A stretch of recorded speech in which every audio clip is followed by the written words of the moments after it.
Real quick before I forget, there is a LavenderTowne plush that you can order right now. It will be extremely limited edition. I love her so much. I think she turned out amazing, so definitely check it out if you're interested in something like that. Hey everybody, it's LavenderTowne. And today we're going to be talking about the do's and don'ts of animation.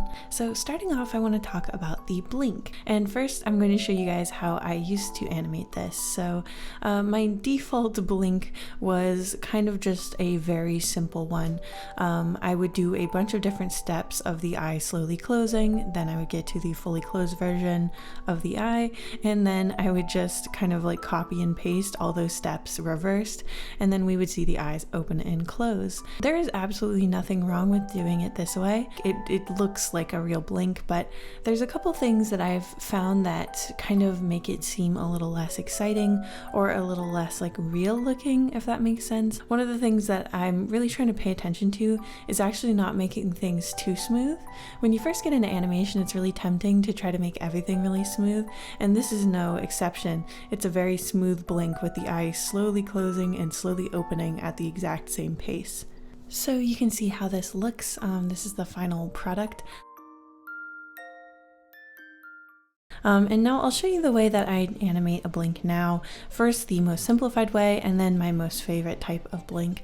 So the first thing we're going to do is we're actually going to, instead of steadily making the eye close at the same pace, we're going to actually have a more dramatic jump from the eye being open to closed, which means we'll have some smooth frames where the eye is closing slightly, and then we'll pop down to a much more closed looking eye. The other thing that I like to do is also to actually like transform one of the eyes when the eye pops open, and actually make one frame before your end frame a little bit wider than the one that you're gonna leave on, and that will just make it so that the eye sort of like pops open.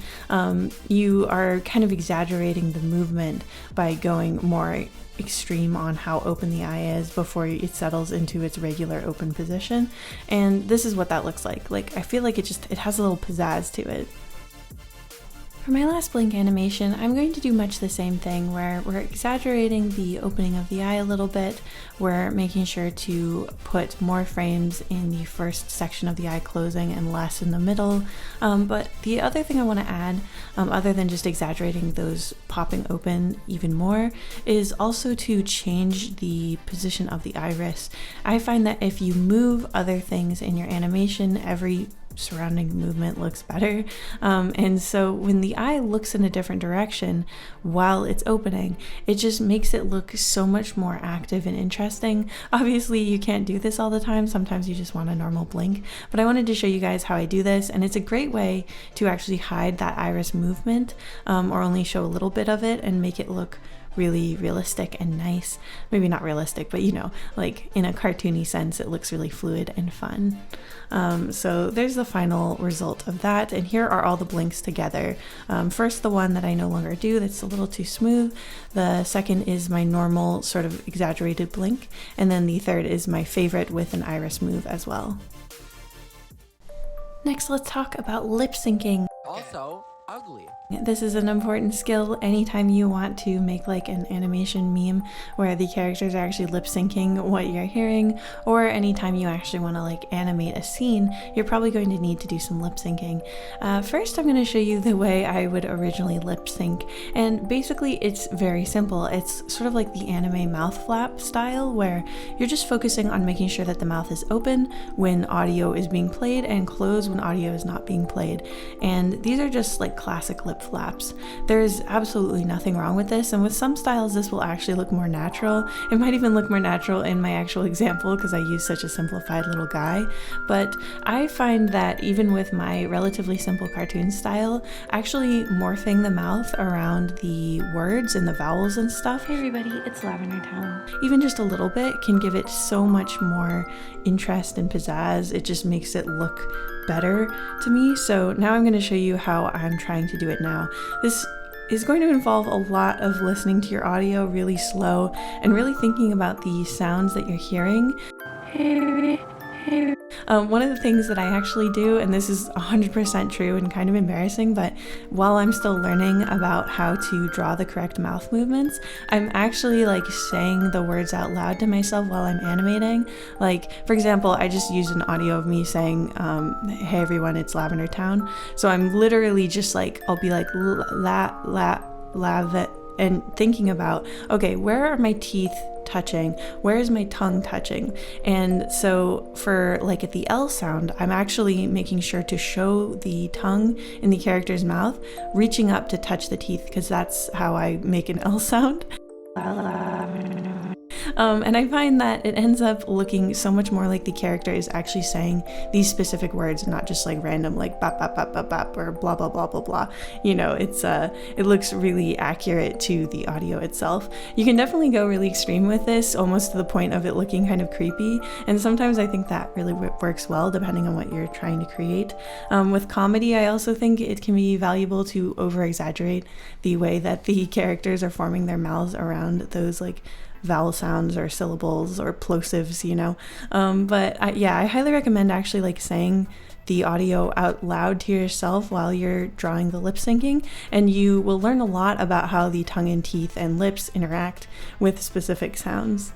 Another thing that I didn't totally show here, but I highly recommend, is making sure to have a center point where you always want the mouth shapes that you're drawing to stay around, because otherwise you can make the mouth really look like it's floating all over the face, and that might not be what you're looking for. It's something I've definitely fallen into when I'm not paying attention to it.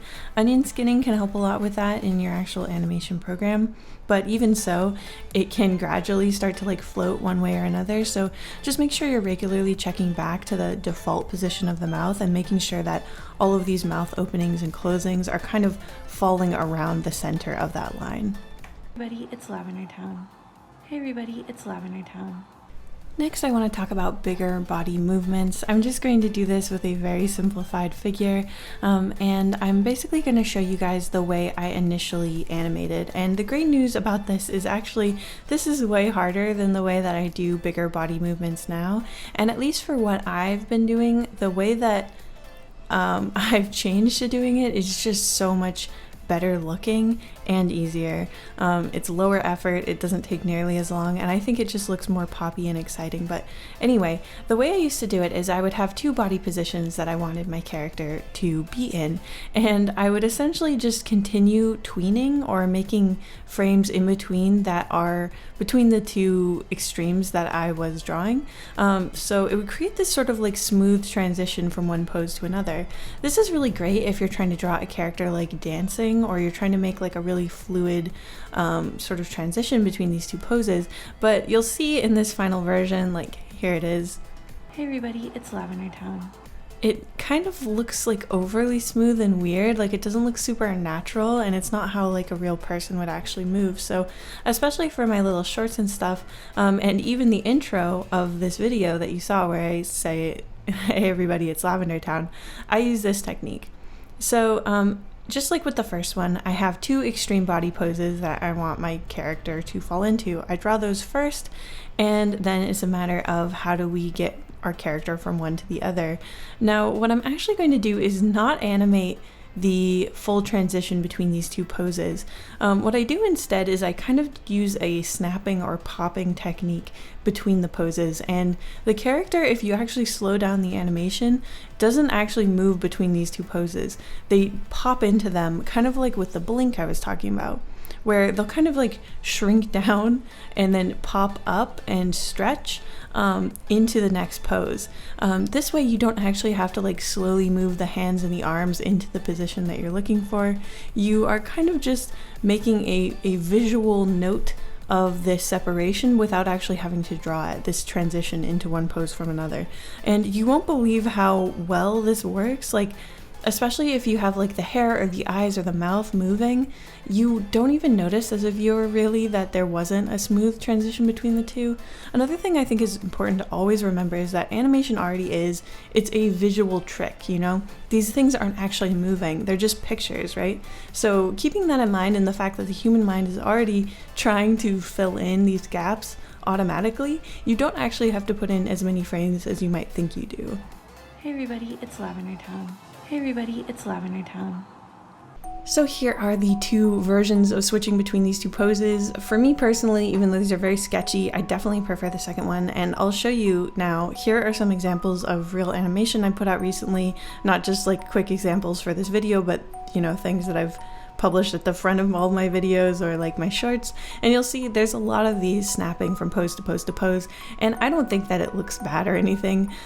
So it's something I definitely recommend, especially if you feel like your animations just take too long and you want to try finding a couple shortcuts. I hope this was helpful to you guys. I'm by no means like an expert animator, but anytime I learn something or I feel like I'm improving my skills, I want to tell you about it as well. So there you have it. Thank you so much for watching till the end, and I'll see you in the next one. Thank you so much to my members and patrons, including Among Us Skibbity, Kristen Kobitz, Kira Kira, Gold Pikachu, Skitten2, Yume Lily, Jamie C, Data, Misty Raven, Artist James, Lauro, Foxglove, Random World, Lily McFarlane, Becca, Casey, Elliot Graham, Anastasia Eve Siva, Viet, Graveyard Moss, Grexiest, Olia, Maddie Momo, Brandon Stark, CB, Lucy Amajiki, Live Live, Ravens Crow, Zasalat, T Hill Music, Jabber Dabber Doo, Kadaria, Astral Fox Art, The Expressive Poker Face, Subaki, Cutie Pie, Ice Cream Pal, Kola, JJ Jade, and of course, Blah Blah Blah Blah.